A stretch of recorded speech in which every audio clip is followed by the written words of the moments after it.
Bonjour à toutes et à tous, bienvenue dans cet avant-dernier numéro de l'hebdo-matin déjà pour cet été, et voici le sommaire. Dans quelques instants, nous reviendrons sur les infos marquantes de la semaine dans le Récap News. Puis j'aurai le plaisir de recevoir en cette semaine de l'environnement Christophe Darfeuille, directeur de l'association Naturama. Et enfin, nous terminerons en musique avec Nolan Dirossa qui interprétera pour nous Strong de London Grammar. Mais avant, voici le rappel des titres de ce dimanche 19 août 2018. Et à la une de l'actualité de ce dimanche, c'est l'Indonésie qui a été une nouvelle fois touchée par un séisme de magnitude 6,3 qui a secoué l'île de Lombok.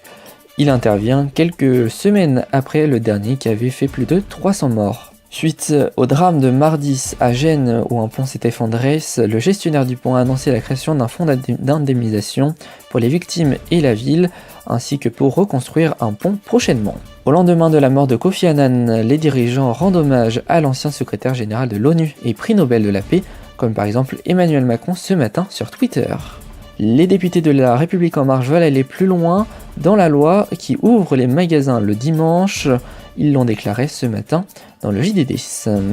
Enfin, météo, le temps sera nuageux cet après-midi sur les pointes de la Manche et bretonne. Ailleurs, le soleil sera présent avec quasiment aucun nuage, sauf en Corse où il y aura des orages.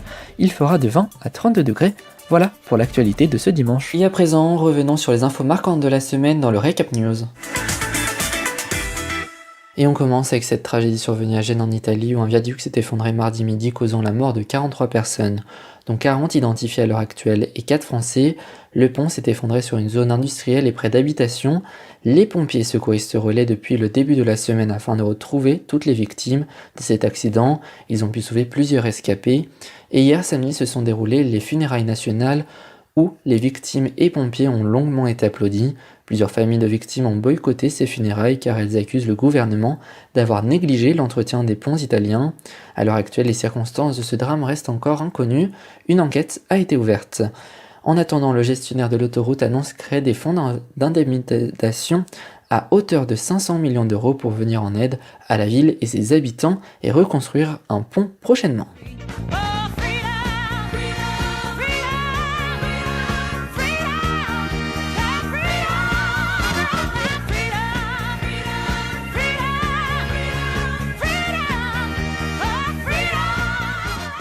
Aretha Franklin nous a quittés jeudi à l'âge de 76 ans. Cette icône de la musique soul, gospel et jazz laisse le monde de la musique orphelin.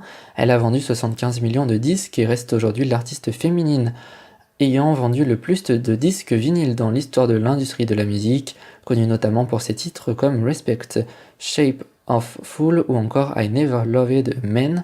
Elle restera gravée dans l'histoire de la musique.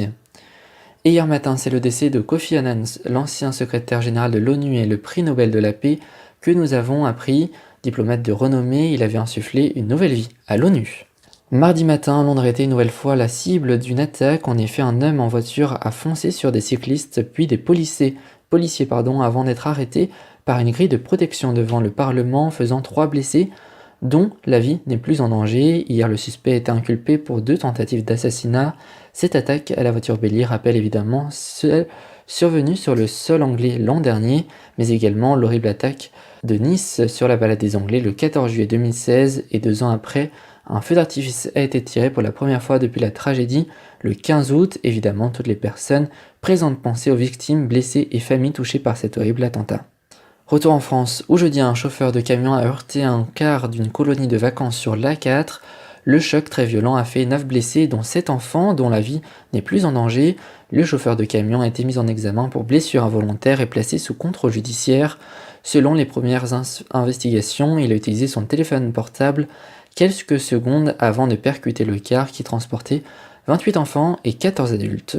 Enfin, on termine avec une touche plus joyeuse, notamment pour le PSG en ouverture de la 2e journée de Ligue 1. Le club de football parisien a remporté son match contre Guingamp 3-1 grâce à un doublé de Kylian Mbappé. Dijon a battu Nantes 2-0 et Lille a neutralisé Monaco. Cette semaine, le groupe Info TV a mis en valeur l'écologie et l'environnement et dans ce numéro spécial de l'hebdo-matin, nous allons recevoir Christophe Darfeuille, directeur de l'association Naturama, dans l'invité matin. Bonjour Christophe Darfeuille, alors premièrement, est-ce que vous pouvez présenter votre association ? Oui, bonjour. Donc, je suis Christophe Darfeuille, je suis le directeur de l'association Naturama, qui est une association qui existe depuis 18 ans maintenant.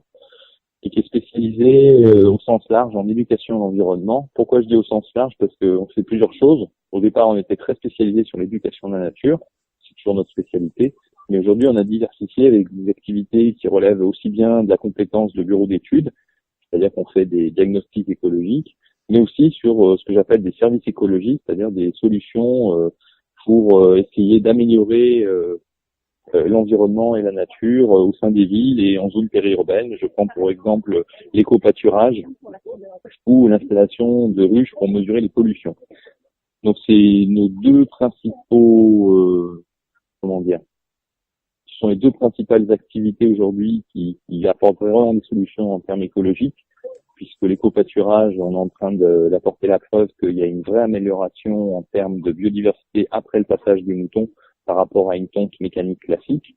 Et concernant la biosurveillance par l'abeille, là aussi, on est en train d'apporter là aussi une démonstration comme quoi les abeilles sont le meilleur indicateur de qualité de l'air, de l'eau ou des sols, puisqu'une abeille boit, respire et vit comme un être humain. Donc en fait, on est capable d'analyser tout ce qui peut être nocif pour nous en tant qu'êtres humains, mais également pour les êtres vivants sur Terre, à travers l'abeille, dans un rayon de 3 à 8 km autour de la ruche. D'accord. Et donc, comme vous disiez, votre première activité, c'est surtout de cibler le public afin d'intervenir avec eux. Et du coup, est-ce que pour vous, c'est important de sensibiliser notamment les jeunes? Oui, les jeunes, c'est la base, évidemment, mais pendant de longues années, on a privilégié les jeunes. Aujourd'hui, je dirais que le combat, on le mène sur tous les fronts. On fait évidemment de la sensibilisation aux jeunes dans les écoles, mais on fait aussi beaucoup de formation d'adultes. On se forme tout au long de notre vie. On aura tous, quelles que soient nos générations aujourd'hui, on aura des métiers différents autour de notre carrière. C'est fini d'avoir un seul métier tout au long de sa vie. Et du coup, les gens s'informent soit par eux-mêmes, soit par l'intermédiaire des formations qu'on propose auprès des entreprises, et s'informent sur l'écologie, l'environnement. Donc, ils ont envie de savoir, ils ont envie de connaître. On a suffisamment d'informations, j'allais dire, pas forcément très agréable à entendre sur le bien-être au sens large, c'est-à-dire que aujourd'hui on voit le procès qui a été gagné par un jardinier contre Monsanto. C'est assez révélateur des tendances, c'est-à-dire que les gens font très attention aujourd'hui à leur quotidien, à ce qui les entoure, à ce qu'ils mangent, à ce qu'ils respirent, à ce qu'ils consomment, etc. Donc les gens se forment. Nous, on a beaucoup d'adhérents qui viennent à l'association pour se former et pour apprendre à mieux se protéger ou à se défendre même parfois contre les éventuelles agressions environnementales qu'on peut subir. Et justement, quelles informations et quelles actions vous leur dites de mener pour se protéger contre tout ça? Alors, nous, en ce moment, on a une grande campagne avec l'Agence de l'eau, Rhône-Méditerranée-Corse, sur justement la formation au programme Zéro Phyto. Le programme Zéro Phyto, il est passé maintenant dans les mœurs, j'allais dire, depuis le 1er janvier 2017, les communes ont l'obligation de ne plus utiliser de produits chimiques, et au 1er janvier 2019, ce seront les particuliers. Donc il est interdit aujourd'hui, vous le voyez d'ailleurs quand vous allez en jardinerie pour acheter quelques produits chimiques que ce soit, il est interdit d'utiliser des produits chimiques, ou alors si vous le faites, vous devez le faire avec parcimonie et avec un contrôle très précis sur l'usage qui va en être fait. On ne vend plus les quantités comme ça se faisait autrefois sans aucun contrôle. Donc nous, on montre justement toutes les alternatives qui existent. On explique aux gens qu'on peut très bien jardiner sans forcément se polluer la santé et polluer l'environnement. Tout ce que vous mettez dans le sol, dites-vous bien que tôt ou tard, vous allez le consommer vous-même ou vos voisins.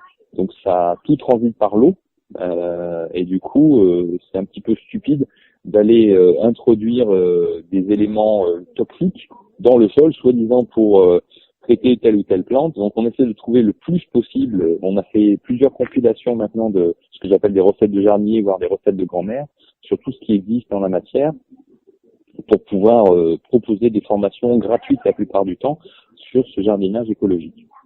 D'accord. Et outre ce que l'on mange dans l'assiette, on remarque l'extinction de nombreuses espèces, que ce soit végétales et animales.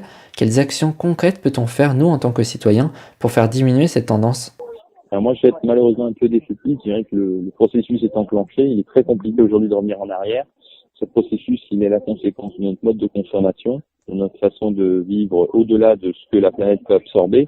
Il faut tout simplement réduire notre consommation telle qu'on la pratique aujourd'hui, à aller vers des méthodes alternatives, limiter l'utilisation des véhicules, produire localement dès que c'est possible, limiter évidemment la consommation de viande, qui est très très polluante pour notre planète. Enfin voilà, les solutions, on les a toutes en main. Après, c'est difficile d'accepter de les appliquer. Voilà, on est malheureusement dans un mode capitaliste, très consumériste, Et on a du mal on connaît que ce modèle-là, on a du mal à accepter c'est pas revenir en arrière, hein, c'est simplement avoir d'autres objectifs en ligne de mire. C'est-à-dire qu'aujourd'hui, c'est pas forcément acquérir ou être possesseur d'un bien. Je prends pour exemple les biens alors pas les biens de consommation courante, mais les biens pour le bricolage. Voilà, je vois souvent l'exemple des gens qui veulent forcément posséder une tronçonneuse, un taille-haie, etc. Et quand vous faites le compte combien de fois ça sert dans l'année, vous vous rendez compte que finalement vous en servez pas si souvent que ça. Donc les meilleures formules, c'est de l'autopartage. Il existe aujourd'hui plein de plateformes qui proposent de partager soit des services, soit des biens. Et je trouve que c'est beaucoup plus intéressant d'être en mode coopératif. Ça évite de produire inutilement des déchets que de toute façon on ne sait pas recycler. Oui, tout à fait. Est-ce que vous remarquez que la tendance s'améliore? En ville, oui. En ville, les grandes agglomérations, on est proche de l'agglomération lyonnaise. Et effectivement, on voit tous ces réseaux se mettre en route et ça fonctionne plutôt pas mal. Aujourd'hui, ce qui est plus difficile, c'est un peu malheureusement les laisser pour compte, c'est les zones rurales. C'est-à-dire qu'on n'a pas forcément le tri sélectif en zone rurale. Honnêtement, c'est compliqué à mettre en route pour des raisons de coût, tout simplement. Donc c'est là encore laisser à tout un chacun de faire le tri par soi-même. Je vois l'exemple du verre. Je suis le premier concerné, hein, j'habite dans une rurale. Bon, pour trier le verre, je suis obligé de faire plusieurs kilomètres. Donc je programme ça sur mon trajet de retour le soir ou le matin, de manière à déposer le verre. Et en aucun cas, je mettrai ça dans la poubelle grise qui va être incinérée. C'est complètement ridicule aujourd'hui de ne pas recycler le verre. C'est une des matières qui se recycle le mieux. Et l'État n'arrive pas à mettre plus de conteneurs de tri dans les zones rurales? Alors, je pense qu'il faut oublier l'idée tout le temps de l'État tel qu'on l'imagine et qu'on l'a toujours connu, qui va subvenir à tous nos besoins et à toutes nos attentes. Aujourd'hui, il faut se reporter qu'à nous-mêmes et s'en tenir qu'à nous-mêmes pour faire changer le monde dans lequel on vit. C'est pas l'État qui va venir mettre des plateformes. La solution, c'est l'exemple que j'ai donné, c'est-à-dire voilà, organiser dans son trajet quotidien pour aller au travail, d'organiser un petit crochet pour aller jusqu'au centre de tri ou éventuellement sur une borne de recyclage. Mais c'est pas l'État n'a plus d'argent ou en tout cas n'a plus les moyens de ses prétentions entre guillemets. C'est-à-dire que c'est compliqué et je pense que la solution viendra malheureusement du peuple ou heureusement du peuple, je sais pas comment il faut dire. D'accord. Eh bien, merci Christophe Darfeuille d'avoir été notre invité aujourd'hui dans l'Hebdo-Matin et d'avoir répondu à mes questions. Merci Romain, au revoir. Voilà pour cette interview réalisée en début de semaine avec Christophe Darfeuille. Vous pouvez retrouver plus d'informations sur l'association Naturama sur naturama.fr. C'est donc la fin de l'Hebdo-Matin pour cette semaine. Merci pour votre fidélité. Votre prochain rendez-vous c'est mercredi à 15h pour un info découverte inédit. De plus, j'aurai grand plaisir à vous retrouver dimanche prochain en direct à 10h45 pour le dernier numéro de l'Hebdo-Matin de l'été, puis à 11h05 pour une émission spéciale anniversaire des 2 ans de notre radio Francion Radio. D'ici là, on se quitte en musique comme tous les dimanches avec Nolan Lirosa qui chante pour nos Strong de London Grammar. Vous pouvez retrouver Nolan sur sa chaîne YouTube Nolan10. Passez une excellente journée et à mercredi.